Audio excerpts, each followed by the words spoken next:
Me and my boyfriend like going out dancing on the weekend, which always ends with us stumbling into our favorite pizza place before joining the taxi queue. We've done this most weekends for over a year now, so have become somewhat friendly with the guys who own the pizzeria. They know us by name and always make a big fuss over us and offer us discount every time. Now here's where it gets freaky. Last night, at 11 p.m., my boyfriend and I were in bed because we both had work this morning. My phone started ringing, which was weird for that time of night, and I saw it was an unknown number, so ignored it. Next thing we know, there's someone knocking on the front door. All the lights in the house were off, so we were clearly in bed or not in. I had another call from the same number, and then the person knocking started hammering on the door and flicking the letterbox. My boyfriend got up to answer it, even though I was a bit shaken up, and warned him not to. If I had been alone in the house, I never would have answered. So he goes downstairs to answer the door, and what do you know? It's one of the guys from the pizzeria holding 2 freshly cooked pizzas that we didn't order. He said not to tell the other guys at the shop, but they were a gift from him to us, his favorite customers. My boyfriend took them from him and thanked him, but we couldn't get back to sleep for hours. We just felt so odd about it. We have ordered from there once for a takeaway, so that's clearly how he got our address and my phone number, but it's still weird, right? So I thought I'd provide an update for everyone who wanted one.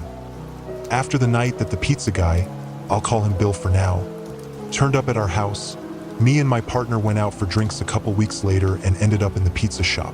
We noticed immediately that Bill wasn't there, and I assumed that he was out on a delivery instead.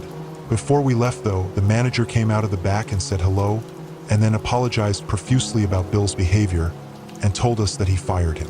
He was very thankful that we weren't boycotting the place, and I assured him we wouldn't because it really was the best pizza around. I'm not sure how the manager found out about Bill bringing the pizzas to our house, but I informed the manager about everything else that happened that night, how late it was, Bill calling my phone, etc. And the manager was furious, to say the least. He assured us that he wouldn't be letting him work there again, and my partner and I went on our way and went home. A few months later, we moved houses and never heard from him again, until he showed up one night at our new house. He was delivering food for Uber Eats. I didn't want to take it further because we hadn't heard or seen him in months, so we just left it alone and went about our life. But then, about a month ago, I was going through my message requests on Facebook, and I saw that someone named Bill had been messaging me for months. I went into the messages and clicked his profile, and lo and behold, it was Creepy Bill. I blocked him immediately, and that was when I decided I'd report him on Uber Eats. So I filed a complaint about him, and I haven't heard anything since. But yeah, I have no idea how he found me on Facebook or how he knew my surname, but he did. And he tried to message me for months.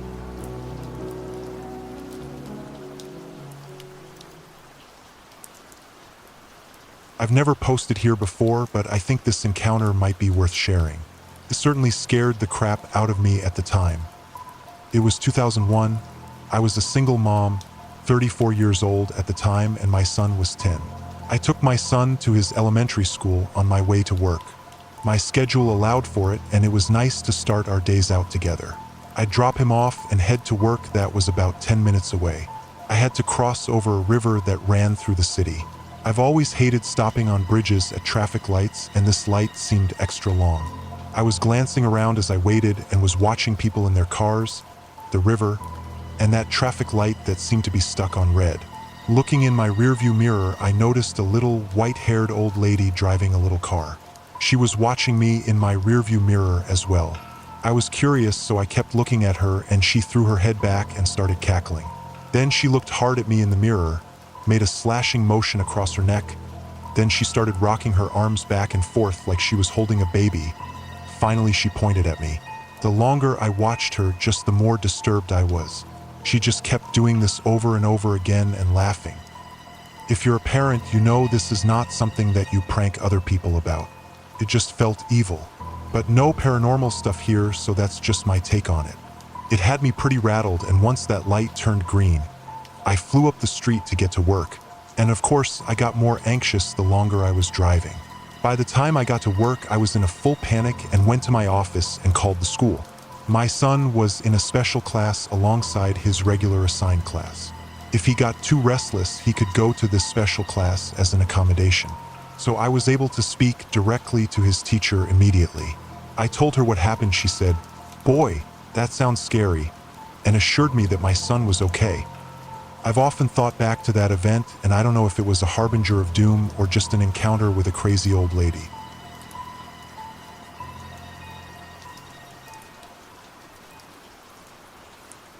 At the time this encounter occurred, I was 19 years old, and I had just closed the store I was working at with another coworker.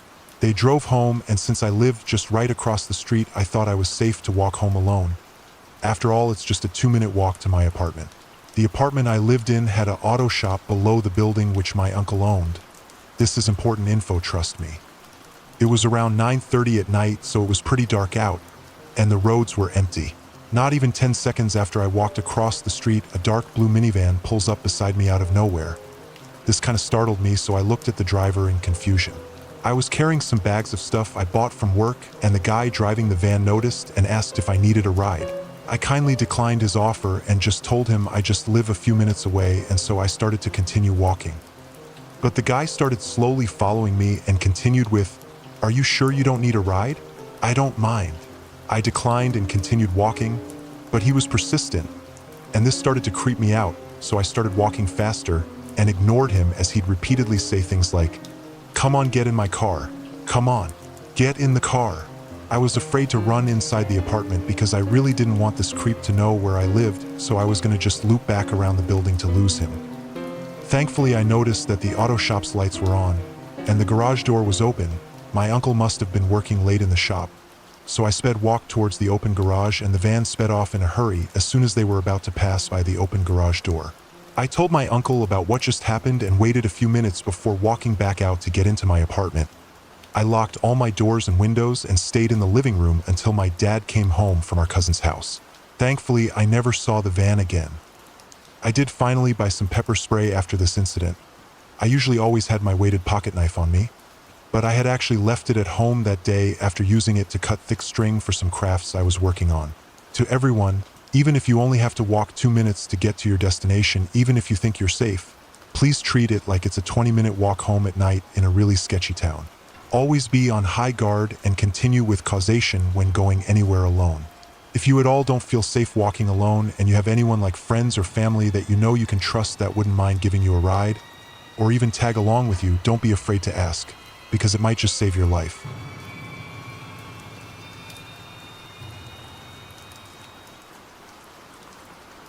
One night, I stupidly made the decision to go get gas at 11 p.m. because I didn't make time before work to go. As I'm pulling into the gas station, there were a couple of other cars at the pumps, which sort of made me feel safer. So I go inside to pay the clerk since I'm using cash, and as I'm going to the pump to put gas in, most of the cars are leaving except this one truck parked 2 pumps beside me. I get in the car to wait for my gas to be filled, and all of a sudden I see this guy walking around the front of my car very suspiciously.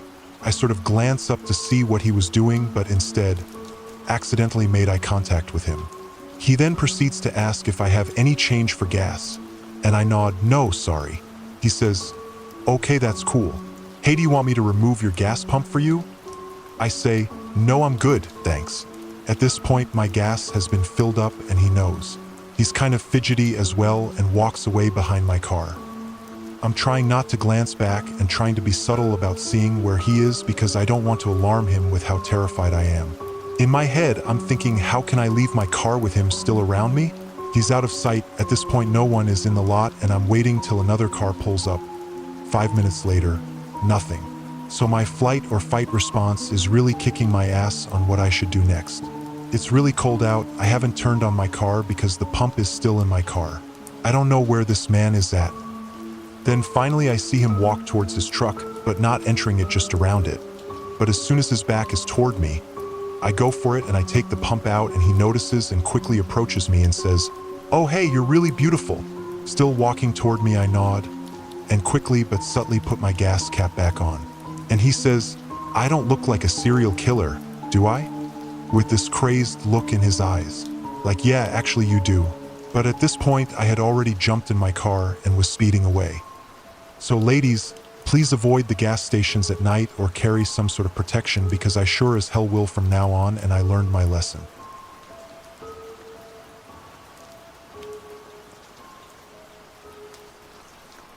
I am a 27-year-old male.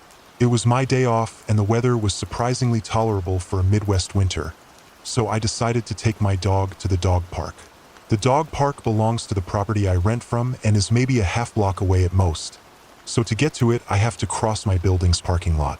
I leash my dog and head down the sidewalk and towards the parking lot. I notice an older woman in a bright pink coat talking on the phone in front of the building ahead of me. She keeps pacing from the door to what I assume is her car, looking visibly exasperated and being very animated with her hand gestures. I assume she's a delivery driver who didn't get the correct access code to the building and was on the phone with a customer. Happens all the time in an area with mostly apartment complexes. I wasn't close enough to hear what was exactly happening, but I only have access to my own building anyways, so I continue on. As I'm stepping onto the sidewalk, she notices me and shouts, "Hey!" to get my attention, but somewhat aggressively / desperately. I'm unsure why she chose me of all people, as there were a couple of closer individuals entering and exiting their cars closer to her. But either way, I say hello. She shouts, "Can you help me?" And I accept, as I'm worried something might actually be wrong with how she's acting. She begins talking, but I'm too far away to hear her, so my dog, and I take a few steps towards her so I can. "Can you give me directions to Pinecone Drive?" My phone is dead. I immediately stop in my tracks and become a little cautious, as I know she was on her phone no more than seconds ago. Trying to rationalize the situation, I tell myself that maybe her phone did die as soon as I walked up, and she wasn't able to use her GPS or contact anyone. Regardless, I step further from her and allow my attention-hungry dog between us just in case. In a way, I'm relieved that all she wanted was directions, so I happily help her. I describe the way she needed to go and tell her it was actually super close by and easy to find. I took extra time giving her the directions, but no matter what I said, she was extremely confused. Whenever I would point left, she would seem perplexed and point in a completely different direction. At this point, I'm getting a little impatient, but listening to her try to relay the directions back to me gave me a chance to get a look at her. She was dressed very nicely, but her hair was messy and she was missing the majority of her teeth. She was a lot taller than me. I stand at 5 feet 3 inches, and older than I realized. Usually the people I live amongst are closer in age to me, and I hadn't seen her around before. I didn't think anything of this though, as we were relatively close to the highway and see all sorts of people come through. After the third try, she finally understands where she's supposed to go and calms down a little. I tell her good luck, have a good one, and we both turn around to part ways and she heads to her car. After a few steps, I notice that the leash goes taut and my dog won't budge. I glance back to see what the deal was, and I see the woman walking towards me again at a faster than normal pace as my back is turned. This really catches me off guard, because she's much closer than she started and doesn't seem at all weary about my 55-pound dog. I politely give her an "okay, have a good rest of your day," to remind her that our interaction is over. She casually stops moving towards me and says, "Thanks, you too," before heading to her car for the final time. I head towards the dog park, as it's in a populated area and I would have to pass her again to get to my apartment. Plus, I promised my dog. Once we're at the park, I happen to look up towards the street to see Pink Coat Lady driving the complete opposite direction that I told her, and she is on the phone yet again. So her phone wasn't dead after all? Did she actually not need directions then? Was she pretending to be confused in order to talk to me? The whole situation just seems odd, but I don't want to deem anybody who might be lost or confused as a creep. What do you think?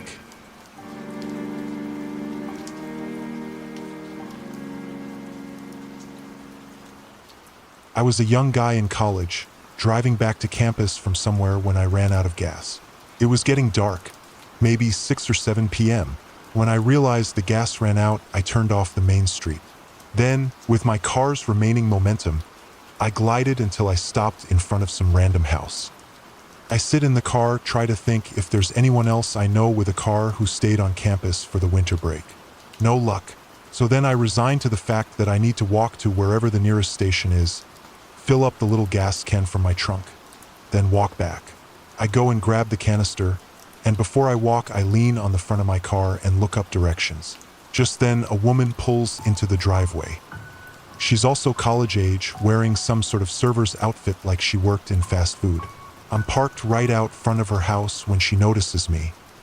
So she comes up, a little hesitant, and asks if I need help. I say honestly, yeah, I ran out of gas, and it says here we're kind of a far walk from the Chevron. She looks at me like she saw a ghost. At first, I chalked it up to it getting late, me being a guy, and her trying to gauge if I'm messing with her. But it really struck me how afraid she suddenly looked. I try to assure her I have the gas can and I don't need to go with her or anything, and I can pay for it. She takes the can but refuses any money. I wait there for a while. She comes back, hands me the canister, and then stands there for a second. I could tell she was deciding whether or not to say something. Then she just straight out asks, "Do you want to hear something weird?" Of course I say yeah. She says, "Today at work I got this prank call. But it was a weird prank call in that all it was just the guy on the other line kept asking me over and over, 'Have you ever ran out of gas?'" After she told me, we both just kind of chuckled, not really knowing what to say except thanks and take care. It genuinely gives me chills every time I think about it.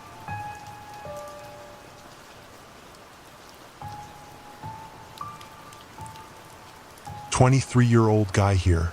I live in a pretty safe neighborhood and usually always lock my doors. Last night, I apparently didn't. It was not too long after I had taken my dogs out for the last time and was turning off the TV and lights when one of my dogs started growling. Not too weird since he sometimes does that when people walk by the house. He only does it to certain people, not everyone. I then heard the front door open and someone walk in. My dog then started barking. My other dog came running from the other room to greet our guest. At the same time, I was reacting to what was happening and went, "What the fuck? Who are you?"